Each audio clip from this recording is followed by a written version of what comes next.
Thank you all so much for joining us today for Agricultural Pathways of PFAS Exposure, Opportunities for Advocacy in Maine. This webinar is hosted by the Alliance of Nurses for Healthy Environments, and today's webinar is being recorded and will be posted to the Alliance of Nurses for Healthy Environments learning site after today's webinar. 1 hour of nursing continuing education is available. Participants must complete the evaluation and post-test for credit. We will be sending out directions to the email you registered with on how to access Annie's brand new learning site for those who registered. In the chat, if you could take a moment to introduce yourself, what type of nursing you practice, and where you're zooming in from so our speakers can see where folks are located. And if you have any questions for our speakers, please do put it in the chat. We're hoping to have a good amount of time for question and answer. So if time permits, we will get to your questions. I'm going to introduce our speakers. Our first speaker today will be Dr. Caleb P. Goosen, who is a PhD, and he is the Crop and Conservation Specialist for the Maine Organic Farmers and Gardeners Association. Caleb has a bachelor's degree in plant biology and sustainable agriculture from Hampshire College and a doctorate from the University of Vermont, where he studied the fatty acid content of forage crops. He farmed organic vegetables in Vermont for 9 years before graduate school. Caleb creates educational materials and provides technical assistance relating to organic growing for commercial and non-commercial audiences. And our second speaker today will be Sarah Woodbury, who is Vice President of Policy and Advocacy for Defend Our Health. In her advocacy and coalition work, she works closely with legislators, coalition partners, and supporters to advance Defend's mission of fighting for safe products, food and drinking water, and sustainable green jobs. Sarah brings with her over 15 years of experience in the advocacy and communication realms. Sarah has an MA in Applied Politics from American University and a BS in Political Science from Portland State University.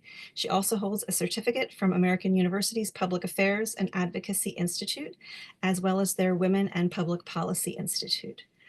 So without any further delays, I'm going to go ahead and turn it over to you, Dr. Goosen. Thanks so much. I'm going to just turn on my screen sharing here. So I tend to put too much in, and that means I'm going to try to move fast, but I'm also very informal. If we need to stop and clarify anything, please do. Just a very quick overview, in case folks aren't aware, PFAS is per and polyfluoroalkyl alkyl substances, which is a mouthful, so I always say PFAS. And the real heart of it is the carbon-fluorine bond that makes them really, really useful for lots of things, but also incredibly persistent in the environment and in our bodies. And that's why they are a health concern. So PFOS, PFOA, if you've been paying attention to PFAS in general, these are the ones you've probably heard about before. They're some of the oldest compounds that we've invented. And therefore, we've had the most time to know about their health impacts. But the class of and this is just what they look like from a chemistry diagram. The class of PFAS, however, depending on your definition, is absolutely enormous. Thousands and thousands of compounds. And so they're being regulated in many places as a class of compounds. And in many ways, that's a precautionary approach because that many compounds, some of them probably are much less of a health concern than others. These sort of legacy compounds that I'm showing here are known to be a health concern. Many of the newer PFAS compounds that have been invented since, as industry has transitioned away from these ones, are much smaller. Many of them are probably less of a health concern. Not that they aren't a health concern, but they move through our bodies faster. So therefore, it's harder to accumulate them to damaging levels. But that's getting into toxicology, which is not my specialty. So just know that I'm going to kind of frame things in terms of legacy PFAS, what has been produced since World War II, and then has, in many cases, phased out of production, and then newer PFAS. But we're also not going to get, hopefully not too far in the weeds. So back to that definition being important. In the state of Maine, we use a definition which is different than the EPA uses. EPA doesn't really want to lump them all into one category. Our definition is basically that you have at least one carbon on in the molecule that is fully fluorinated, meaning it's got 2 or 3 fluorines attached to it, depending on where it is in the molecule. And that's a definition that's really taking hold. Many other places are adopting it, including many other states, many other countries, the EU. The OECD, which is a big organization of nations that try to improve international trade and relations by shared definitions and things like that, um, uses this same definition, and that includes the US, even though the US doesn't actually use this definition on its own. So it's a little confusing. And then where we get into that sort of separation between older compounds that we think of as Teflon, the PFAS that are talked about the most, and then we have newer compounds. Maine has a law specifically targeting pesticides because we are talking in the agricultural context. So 56 different active ingredients in pesticides would be considered PFAS by Maine's law. They're very much not considered PFAS by EPA. So things get really tricky depending on who you're talking to and what definitions you're using.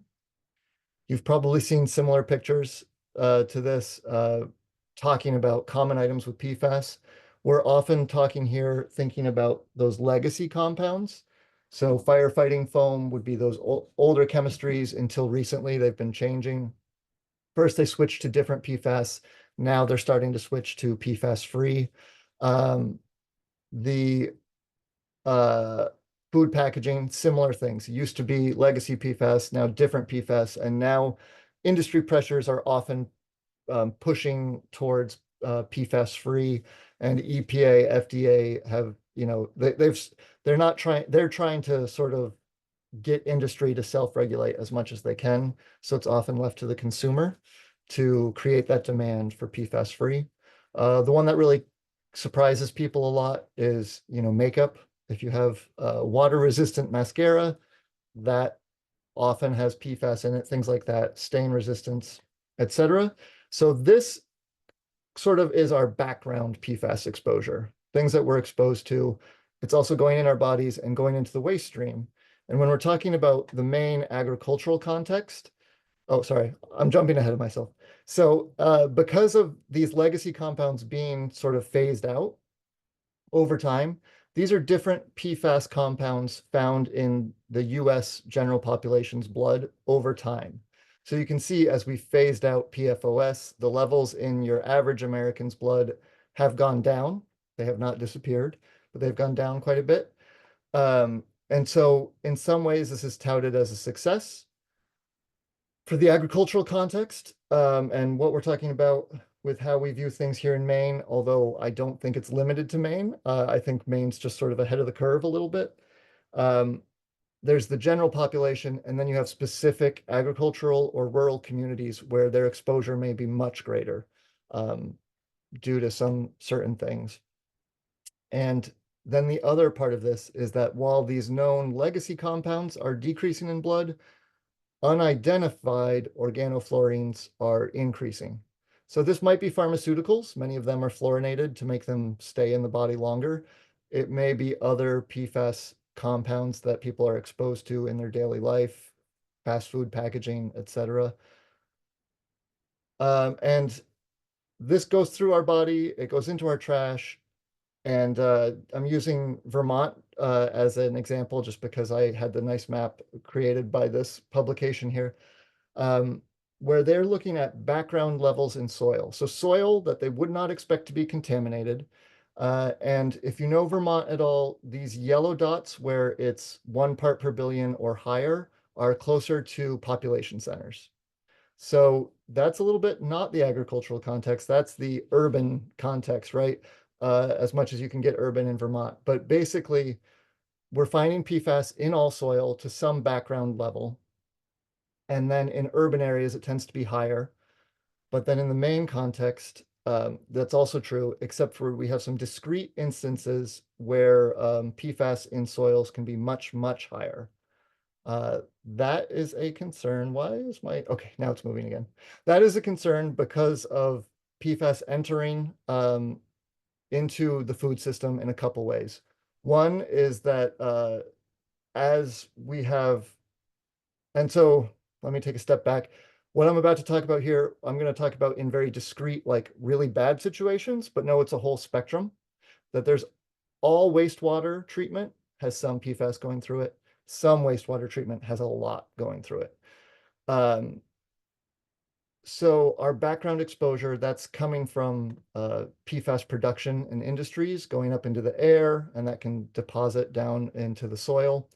Or their wastewater or other byproducts going to wastewater treatment. Maybe it's getting landfilled, maybe it's getting composted, creating biosolids or sludge, which can then be applied to agricultural fields. At least historically, here in Maine, that's no longer allowed. Um, and so then you have direct contamination of soil from those pathways. Also, whenever you're contaminating soil, however it's getting there, it's some of these compounds are going to be seeping through the soil into the groundwater. And that leads to probably our most concerning exposure for people, which is in their drinking water, over here to the right of this diagram. Uh, and so it's all very interconnected. And of course, there's the background levels and the very, very uh, heavy contamination examples that can happen out there. To stay in our agricultural context, is it just Maine? We've really looked we've done a big thorough investigation of known PFAS coming through sludge into farms. Uh, it's most likely not just Maine. There are PFAS examples all over the country and probably going to be a lot more as people start to look more.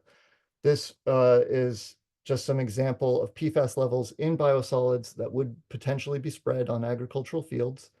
You can see the median is only 13 parts per billion. And if you dilute that over a big field, that's maybe not that much of a problem immediately. It would be a problem over time as if you kept doing it. But an industrially impacted, if you have a PFAS industry right there feeding into that same wastewater treatment, producing biosolids and sludge, you can get really, really heavily contaminated. And so this is a logarithmic scale. So that pulls the average up to almost 200 parts per billion. But that's because these more contaminated sources are over 1,000 parts per billion, which is a hard frame of reference to get your mind around. But in the world of PFAS, that's a lot. The other thing, speaking of that older chemistry, are legacy compounds. So that's what we're dealing with in Maine, historic sludge spreading. These don't go away very quickly. So we're still dealing with that, even though we no longer spread sludge. In other states, they're still spreading sludge. And some of the newer chemistries are over here on this, in this example. They are known as precursors. So they don't go away, but they will break down and transform. So bacteria will transform these specific PFAS compounds, and they'll turn into other PFAS compounds that we already know. So while PFOS is going down in our wastewater, these other compounds that turn into PFOS are just as prevalent, if not more, in many situations. So it's very much not a solved problem yet. But when folks are talking a little simplistically about it, of like PFOS levels are going down, it can seem better than it may actually be. So looking back at the cycle, um, the very specific pathways for agriculture, not just like, the soil and the water, but once it's in the soil or the water, for anybody that has grown plants or knows a little plant biology, everything that gets into a plant from the roots goes through the water in the soil. So PFAS may be applied as biosolids or come through irrigation water, could be either pathway or both. It's going to sorb onto soil particles and it's going to constantly be going in and out of solution. There's going to be some in the water, but the soil is kind of like a reservoir. Some of it goes into the water, and that's when plants can take it up. This is a oversimplification and like a magic plant. It has a tap root, it has fibrous roots, it has a grass leaf, it has a celery or a parsley leaf or something, and a grain head and a potato. But it helps us think about um, when we're not just talking about the direct exposure of the farmer to soil and to the water and the surrounding community to soil and water, uh, the how it may enter the food pathway. So our as it enters the roots, there are some natural barriers. So the outside of roots can often be a little more contaminated than the inside. And then it enters the water pathway in the plant. And up to 90% of the water that enters a plant exits through the leaves. So these legacy PFAS compounds are mostly getting stuck in the leaves. If you think about evaporation from a pan, if you have a pan of water and you boil off the water and you get like a salt residue, a calcium residue, that's kind of what PFAS is doing in the leaves. So basically, leafy matter is where the PFAS end up.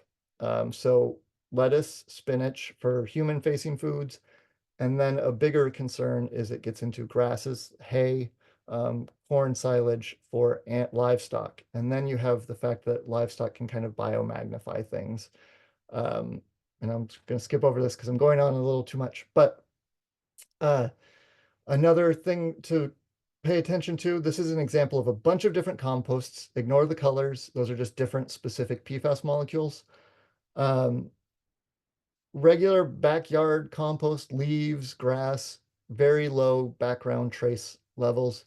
Compost that's including residential and commercial food waste, as well as compostable products, so-called compostable. They have often, historically at least, been treated with PFAS compounds to make them waterproof or grease-proof. If you think about your paper plate at a picnic, you don't want it to get soggy and have stuff fall through it. So they were often putting PFAS in them, and there were some materials that were sold as compostable and some that just like look compostable. Um, they can contaminate composts. Uh, Industry is working on this, but at the same time, there's no regulation, no regulatory framework to enforce anything with it right now. Uh, this is some specific guidelines from Maine, looking at soil remediation. Don't try to get into the details there, but they're often looking at overall soil. What I am concerned about with folks who work in the soil or live nearby soil that's heavily contaminated is that where PFAS accumulate in soil is organic matter and clays, and those are the same soil fractions that are more likely to go airborne, as well as more likely to stain people's hands. And I don't know if anyone here's a gardener or knows a farmer. We often think like, oh, dirt is good for us, and it is in so many ways. But if you were heavily contaminated and you just kind of like rinsed your hands off before lunch, you might be eating more than just your lunch, unfortunately. So one of those areas that needs more research, but is a potential pathway because of these agricultural contamination examples. What we've done in Maine, just to wrap up, is I think we've had a lot of work that has created a safety net to allow to, but we're both forcing investigation of this agricultural contamination. We've also created a safety net to help farmers deal with that so that they're not facing complete financial ruin if they so much as just investigate whether they have contamination or not. And I think nationwide, the most important thing we can do is try to extend that. So this is a congressional action that if folks are interested in supporting, I imagine Sarah can say better than I can. But I think this would help expand what we've done in Maine to the rest of the country so that people can investigate these things without necessarily suffering financial ruin. And I will stop talking because I'm sure we have lots more to talk about as the hour goes on. Thank you so much, Dr. Goosen. This has been a really great amount of information. Sarah, I'm going to turn it over to you. I do see some questions coming in the chat, and we will get to those. So thanks so much, and I'm turning it over to you, Sarah. Okay, so hopefully I can do this correctly. Oops, can everybody see that? Sarah, is that showing up? Yes, it's perfect. Okay, great. So as Sarah said, I'm Sarah Woodbury. I'm the Vice President of Policy and Advocacy for Defend Our Health. Defend Our Health is a Maine-based nonprofit that works to create a world where all people are thriving, equal access to safe food, safe drinking water, healthy homes, and products that are toxic-free and climate-friendly. We've been working on the PFAS issue since probably 2017, 2018-ish. And so, you know, Maine has kind of been at the forefront of dealing with the issue of PFAS contamination. We've done so much work here in Maine and kind of just going to give a brief like how we got there, and then I'll talk about what Maine is doing. So we do have a serious PFAS contamination issue. As Caleb said, it's not only Maine that has this issue, it's just that we're actually looking into it and doing something about it. And so how we got there, so right now we currently have 68 contaminated farms, and just to be clear, those are varying levels of contamination. Some of them maybe have like one farm field that's contaminated, some of them have bigger problems. We have had, I believe, 5 farms that have had to shut down. We have over 660 contaminated residential wells. And how we got to finding out that information was back in 2017. There was a farmer in Arundel, his name is Fred Stone. He's the first known contaminated farm here in the state of Maine. Through some drinking water testing that was being done by the feds, they found some high levels of PFAS in some water in the Kennebunkport region, backtracked that to Fred's farm, did some testing and realized that the reason that his farm was so highly contaminated was because of land application of what is euphemistically called biosolids or sludge. So because of the high levels of contamination at Fred's farm, the Department of Agriculture, Conservation and Forestry and the Department of Environmental Protection started to kind of look into it. There was the DACF, the Department of Agriculture, put in some standards around milk. So they were like spot testing milk on the shelves. And so in the process of doing that, they found another highly contaminated farm in Fairfield, Maine, Tozier Farm. Their levels were even higher than Stone Ridge Farms. And that was also due to the land application of sludge. And the thing that came out of Tozier's farm is that because of where it was located and how the aquaculture works and all of that type of stuff, that biosolids and the PFAS from it got into the drinking water sources. And there's about 400 contaminated wells in the community of Fairfield around the Tozier farm. And so this investigation led the governor to create a PFAS task force that produced several recommendations. In 2020, we passed the first piece of legislation to reduce sources of PFAS here in Maine. And I just want to quickly go to the composting food products that Caleb mentioned. Maine does actually have a law that bans the use of PFAS in food packaging. It just recently went into effect. Most industry packaging folks are moving away from the use of PFAS in food packaging. Many states have bans for PFAS in food packaging. So that's at least a step in the right direction there. And that was the first law passed here in Maine. And since the PFAS task force was created, we had several farmers kind of come forward with PFAS contamination issues. And they are kind of the real heroes in this story. So Maine started after we passed that PFAS in food, and we've done a lot of work. I'm only going to focus on the laws that specifically relate to agriculture, because otherwise I could talk for another half an hour. So a couple of the first laws that we passed due to what we were seeing with these like residential well contaminations and the health impacts is that Maine became, I think, the 6th state to set maximum contaminant level for PFAS in drinking water. One of the strictest in the nation. It's 20 parts per trillion for 6 PFAS. The feds have since updated that standard to 4 parts per trillion for PFOA and PFOS. So Maine will have to comply with that within the next 5 years, but initially we set it at 20 parts per trillion. We also updated Maine's statute of limitations to make it easier for families like the Toziers, like Fred Stone, that have had their land contaminated to go to justice to seek, to go to court to seek justice. So previously Maine's law said that you had to like sue folks within 6 years of when the contamination happened. For folks like Fred, for folks like the Toziers and other folks that are dealing with this contamination, that contamination happened 20 years ago, but they just found out about it. And so we switched the law to say you have to do it within 6 years of finding the contamination instead of from 6 years from when it happened, which allowed some of those farmers to go forward with lawsuits that they would not have otherwise been able to do against, like Chemours, 3M, DuPont, all these large corporations who have known for decades that PFAS is dangerous and have yet continued to put it in our products. And so as we started to kind of look at the issue around the farmland, the legislature and the departments did not have a handle on where the contamination was. And this picture right here is of Fred with his with his calf, Lila Rose. He was very proud of that calf. And so we passed LD 1600 in 2020, which requires the state to test farmland for PFAS contamination, where potentially sewer and industrial sludge have been spread as fertilizer. So there is, there's industrial wastewater, and then there's municipal wastewater. The DEP has done testing and shown that about 90% of wastewater, regardless of if it's municipal or industrial, has high levels of PFAS in it. So while industrial sludge can have more, neither of them are great.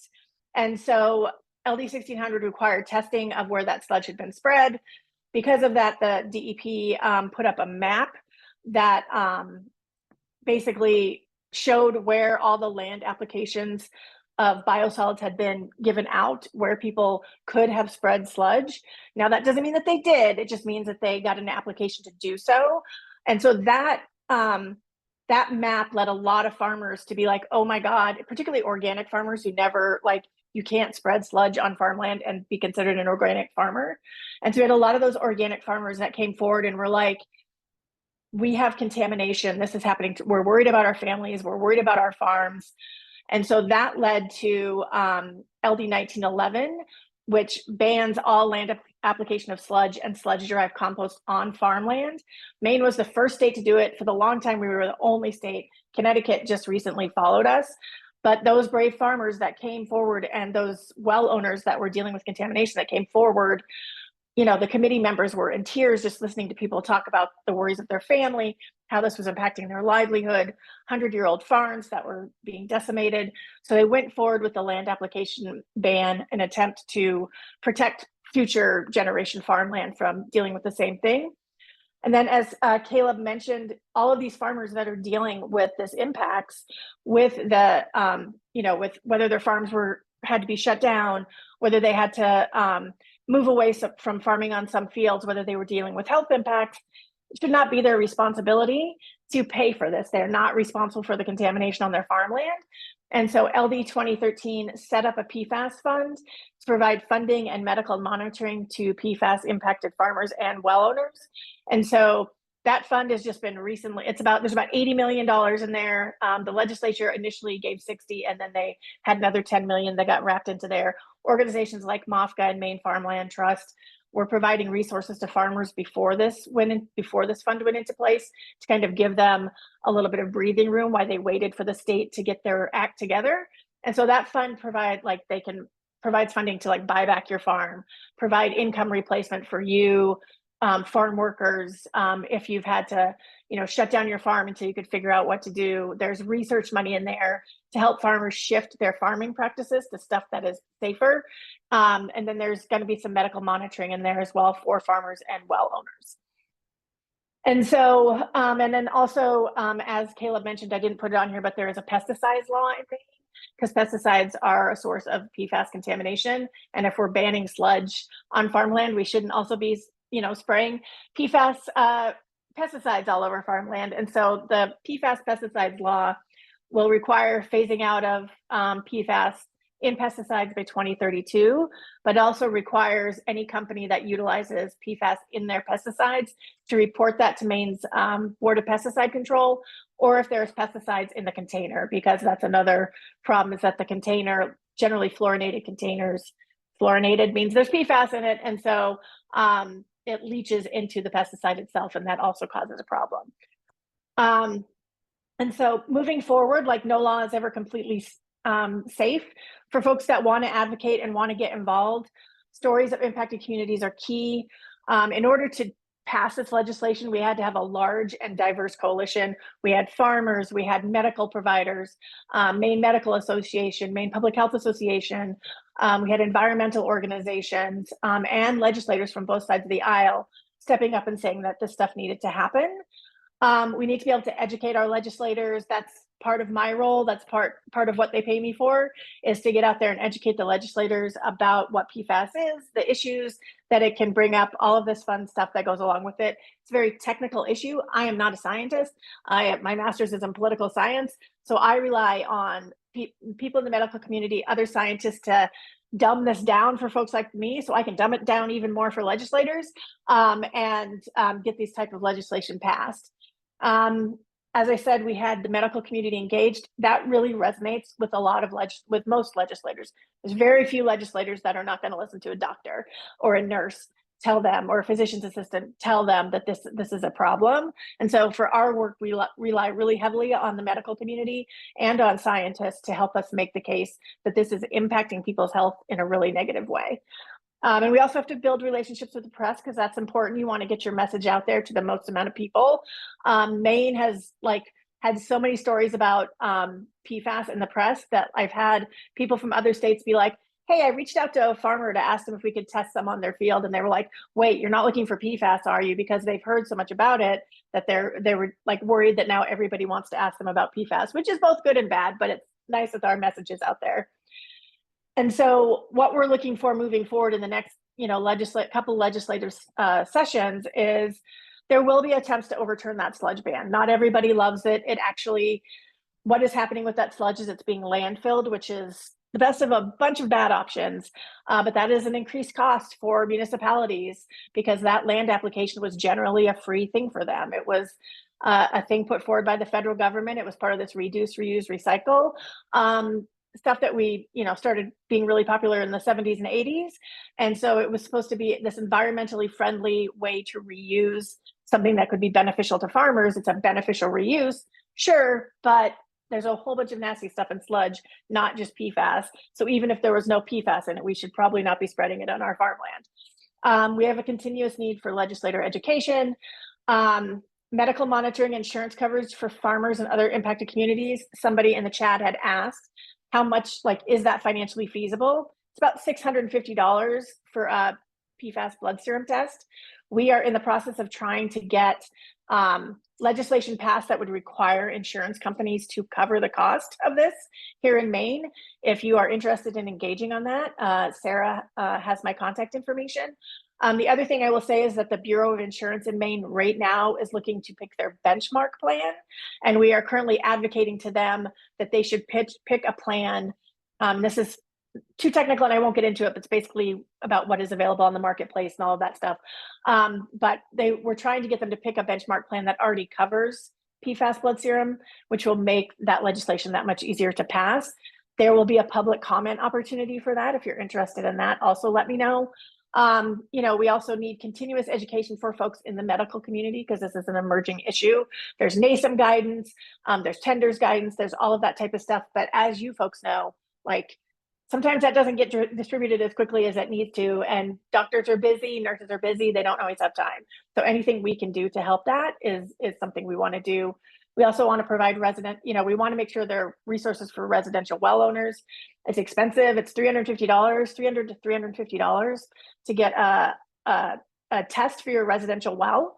For some folks that it's too much. And so we're trying to pass legislation that would require the state to cover the cost of that. Once again, if you're interested in engaging in that, let me know. And then the PFAS fund that I mentioned will eventually have to be replenished. There's about $100 million in that right now. That's great. That's not going to last forever, particularly as we start looking at medical monitoring and coverage for medical issues associated with PFAS, which is certain types of cancer, high blood pressure, fertility issues, neurodevelopmental issues in children. That farmland fund is only going to go so far. And as Caleb said, we need the federal government to step up here and pass similar legislation to provide resources to the state. The legislation that Caleb mentioned, that Relief for Farmers Hit with PFAS Act, there's a House and a Senate version of that. All 4 of Maine's congressional delegations signed on to that. They put it forward. If you are in a different state and want to know if your legislator has signed on to that, feel free to reach out to me. And if you want to contact them and tell them to do that, also feel free to reach out to me and I can help you do that. So that's, your voices are very important. And we hope if you want to get engaged, you will let us know and we can help loop you in, whether here in Maine or we also have relationships in other states. And so with that, I will turn it back over to Sarah. Thank you so much, Sarah. This has been such a great amount of information. And just to add on to some of the things you said, I did put the NASM report, the link to that in the chat. That is what Annie used for our PFAS toolkit. And I know there was a number of questions about the, the lab testing, and it is expensive. And that's one of the reasons why we really need nurses involved to advocate for, more broad testing covered by insurance companies. One of the goals in our advocacy points in our toolkit is to expand national biomonitoring and surveillance. Currently, things that are being monitored by the CDC and NHANES, I'm sorry, CDC and ATSDR and NHANES, they're not national and they're not as comprehensive as we'd like to see. So please do check out our toolkit. There's a lot of really great information in there. I know there was some of these questions have been answered live, but I know one of our nurses had asked this before they left. And Dr. Goosen, maybe you could address this. How could the practices that are being done in Maine, how could they be scaled up for other states or even at a global level? In terms of investigating PFAS on farms. Yes, and I think an additional part of the question was, with climate change, we're very intersectional as nurses. Will some of those farming areas be impacted? So, I mean, with climate change, that's sort of like that's already the background in that that's going to be impacting agriculture around the world already. And it already is impacting agriculture. But then just the PFAS aspect of it, right now things are happening very much on a state by state basis. And the hope is that with the federal safety net that more farms would be engaged. Sarah mentioned the farmer that was sort of kicked off the investigation in Maine. Similarly, there was a farm that was pretty much financially ruined in Michigan, and that kicked off the investigation there.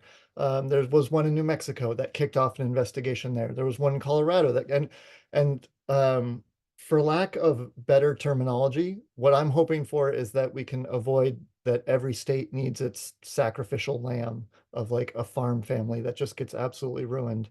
Um, the other part of this is that in some of these other states, those states have done investigations. They've partnered with federal agencies like USDA, EPA, FDA to help determine what are levels of contamination that are maybe too high or of concern. And yet those same federal organizations and those states are not applying those as a standard that can be referred to for everybody. So what Maine has really done to kick things off is we're the only state to have thresholds essentially for a couple food products. The EU has some thresholds for other food products. So you kind of need both of those things, right? You need some sort of reference value and you need some sort of support so that you're not going to be the cast out among your entire social sphere and you're not going to be financially ruined for doing that investigation. So that's what I think is needed. I don't know that it's going to be I don't think it's unattainable because while there are some serious contamination concerns here in Maine, it's definitely not every farm by any stretch of the imagination. Um, far, far more land is not of concern. Uh, of the farms that have been affected, some have shut down, some have pivoted. If you have badly contaminated fields, for example, you maybe could still grow grain there or a non-edible crop, and you could possibly pivot, but only with a lot of support because a dairy farmer knows how to be a dairy farmer. They don't necessarily suddenly know how to be a Christmas tree farmer. Um, so it's not insurmountable, but it does represent a big investment potentially. Thank you so much. I know there's another question about the medical implications for PFAS, and I just want to point to our PFAS toolkit is It's not too long, it's around 20 pages, and we actually summarize the NASM guidance in there for clinicians. So there is a questionnaire in there that you can do with patients to see their level of exposure, whether it be occupational, through fish, consuming fish where there might be exposures. But there's also information in there about follow-up testing for those who have elevated levels of PFAS. And a lot of the tests that are recommended for those who are exposed to PFAS are things that might already be recommended. So these are, things like checking on cholesterol, following up with testicular cancer screenings and things of that nature. So I really do urge you to check out our toolkit because it summarizes the NASM guidance, which is it's much bigger, but we also encourage you to look at that as well. And Caleb, I see you put some things in there as well. There were also some questions about, so the sludge that you were referring to, you explained that's actually what the EPA calls biosolids. Were there Can I expand on that a little bit, just because I'm sure everybody's not looking in the chat? So when we're talking about biosolids, it's a euphemistic name. It sounds better. It makes people not freak out. It does not sound as good as, sounds much better than sludge. Nobody wants to put sludge on their farmland. But that's not just human waste. And so, everything that goes into the wastewater treatment facility is stuff that goes down your drain. So if you are wiping your makeup off your face every night, and there are so many toxic chemicals in makeup, not just PFAS, formaldehyde, all sorts of nasty stuff, that goes down the drain. You're not supposed to flush your medications down the drain, doesn't mean people don't do it. And so they found levels of like birth control pills and stuff in some of the wastewater because people are like flushing pills down the toilet. If you wash a waterproof jacket in your washer, that goes down the drain. So if there's PFAS on that, that goes down the drain. So anything that goes down your sink drain, anything that goes out of your dish, any of that type of stuff ends up in your wastewater treatment facility. And so we're talking about the dangers of PFAS right now in wastewater. But even if we got all of the PFAS out of wastewater, there's so much other awful, horrible stuff in wastewater, in these sludge and biosolids that should not be on our farmland. The EPA did a study of like what toxins they found or toxics they found in wastewater, and there were like over 700 of them. This is really nasty stuff. So even without the PFAS, there's so much other stuff, and microplastics, which is becoming such a thing these days. That is another thing that is ending up in these wastewater treatment facilities because, that's just byproducts of plastic. And so if you have those, like if your dishwasher, if you put those like plastic encased cubes in to wash your dishes, that plastic is just going to break it down into microplastic and end up in the wastewater treatment facility. And so like there's a whole bunch of nasty stuff in there. And so we are talking PFAS is a huge problem, but we keep hearing from people saying like, well, if we can treat it for PFAS, maybe then we can start using it again. Our argument at Defend would be, heck no. Like there is so much other nasty stuff in that. It should not be in our food. It should not be on our cows should not be eating it. Chicken should not be eating it, all of this type of stuff. And so, so that is just my like rant about wastewater being used as fertilizer for farmland. I very much recognize that is a very cheap source of fertilizer for farmers, and farmers already having a hard enough time. They're not making, millions of dollars out here unless they're one of those huge industrial farms. And so taking away a source of really cheap fertilizer is really tough for some of these folks. But at the end of the day, we have to look at the human health implications of this, and they are not good. And so we need to do everything we can to protect our farmland. And organic farmers, by the way, don't use it, and they seem to do just fine. Thank you so much. That's great information. There was another thing I just wanted to bring up, and please do feel free to come off mute if you have an additional question. You will be hearing about this more and more as clinicians because the EPA just passed its first ever national standard to address PFAS in drinking water. Now, granted, out of all of the thousands of PFAS this is for 6 specific ones. But our utilities across the country are going to be having to come into compliance and checking for PFAS. So we do expect our patients and communities to be coming in with more and more questions about this because as they test the water supply and it's elevated, they will have to inform the community. So we do expect more and more questions coming from our patients. So it's really important as nurses that we we know how to answer them, and to be honest about what we do and what we don't know, and what kinds of things we can offer. Sarah, did you want to add to that? Yeah, sorry, I can talk about this for hours. The other thing I would say about drinking water, well, the EPA guidance for 6 is probably it's the most common that they find in drinking water. It would be impossible for the EPA to test for all of the thousands. There's just not the technology available right now to test for all of the thousands of PFAS. Maine will actually have a standard for 8 because we already had that that standard of 20 parts per trillion for 6, and our 6 don't match the EPA 6, so Maine will have standards for 8. And then in terms of the drinking water standards, I just want to make it very clear that it is only for public water systems. So they are the only ones that have to comply with this. And so this leaves a huge percentage of the population out in the cold.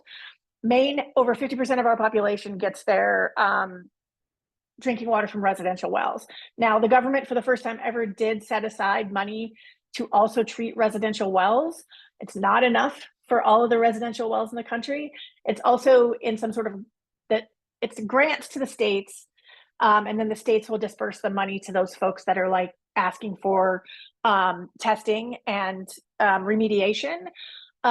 So that means that people have to know that it's an option, have to know where to go to get their water tested, have to know what agency they're supposed to be talking to, all of that type of stuff. And so that's a huge burden on, mostly rural populations that aren't going to have this information. So another area where, the medical community could be helpful is providing information about how you test your well, who you talk to. And that's not even just for PFAS, but for things like lead and arsenic and everything else that's in our drinking water. A PFAS test is expensive. It runs about $300. That's why we're trying to get legislation to, have the state pay for some of that.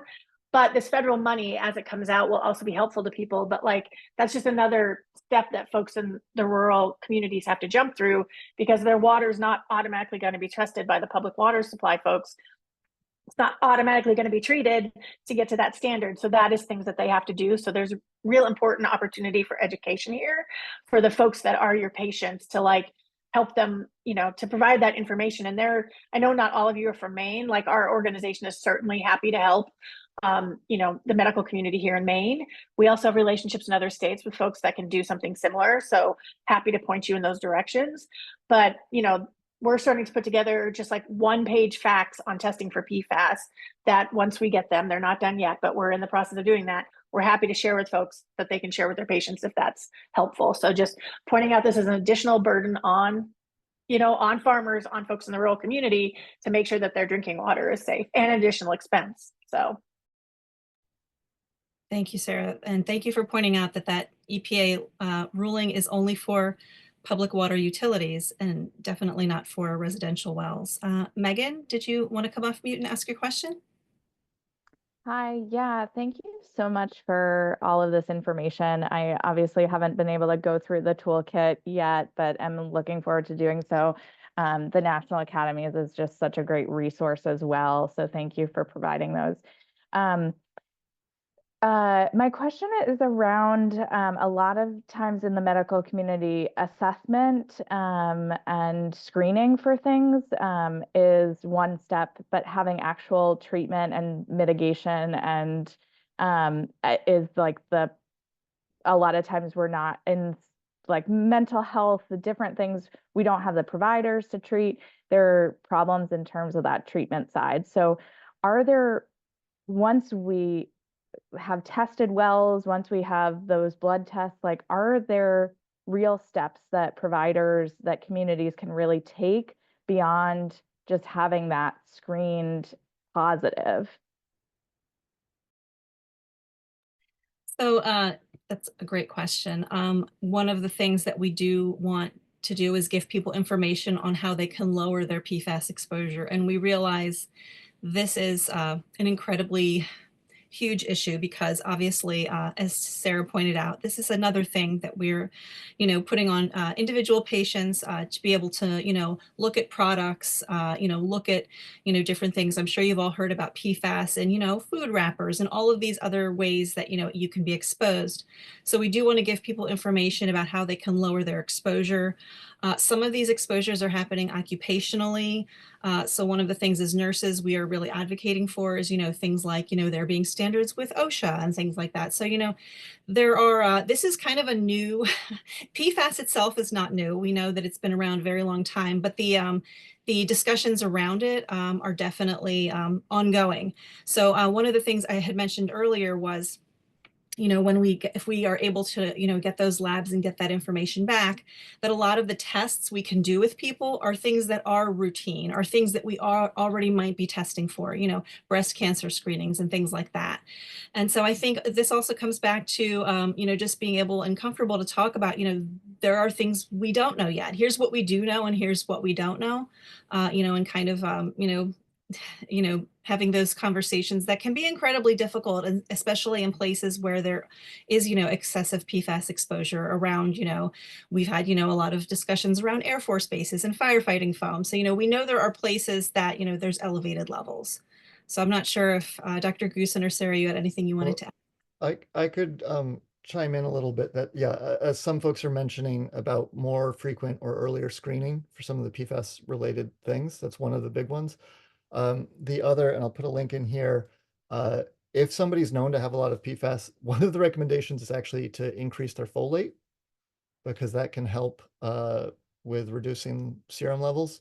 Now, again, I'm by no means a medical professional, but another thing that I think people should be aware of, although I'm not advocating, but I know that there are people who are interested, that among heavily exposed populations, there is some interest in intentional blood draws.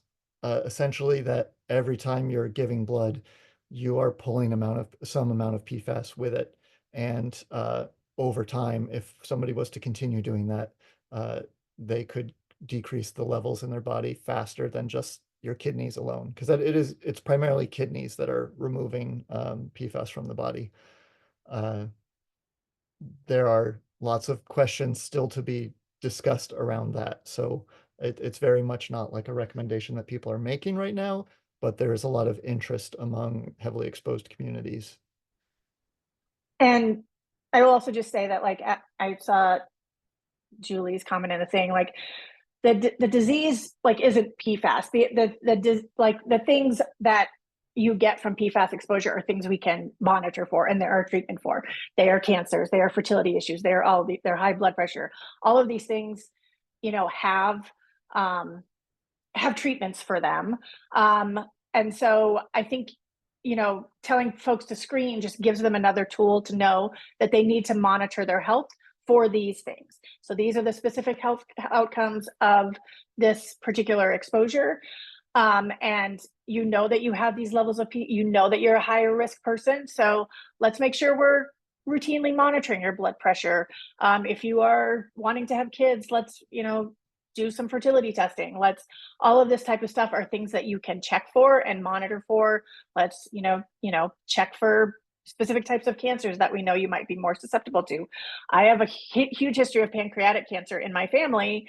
It's not necessarily something that is easy to test for, but there are things that I can do to help mitigate my, mitigate what might possibly impact me.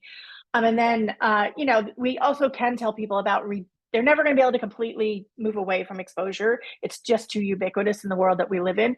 But there are things that we can tell people that they can do, like, don't buy a waterproof mascara.